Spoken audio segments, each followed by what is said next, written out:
Ils sont prêts. C'est le message que veulent faire passer les chefs d'état-major des armées des pays de la CEDEAO. Après 3 jours de réunion, les plans d'une éventuelle opération militaire sont bien définis. Les chefs d'état-major des armées et leurs équipes ont travaillé 24 heures sur 24 à l'élaboration d'une opération pour une éventuelle intervention militaire en République du Niger, afin de rétablir l'ordre constitutionnel et d'assurer la libération du président détenu.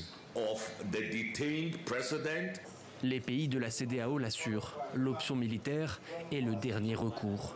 Ils veulent privilégier une résolution pacifique, mais le temps file. L'ultimatum posé aux putschistes du Niger doit se terminer ce dimanche. L'organisation de la CEDEAO n'a pas précisé qui prendrait part à cette éventuelle opération militaire, ni dans quelle proportion. Plusieurs pays, comme le Nigeria, le Sénégal et la Côte d'Ivoire, ont d'ores et déjà confirmé leur participation. De son côté, le Tchad, qui ne fait pas partie de la CEDEAO mais a joué un rôle de médiation, refuse d'y participer. Nous n'interviendrons jamais par la voie militaire. Nous privilégions le dialogue, que la stabilité revienne au Niger, que les Nigériens eux-mêmes sentent que le danger est imminent.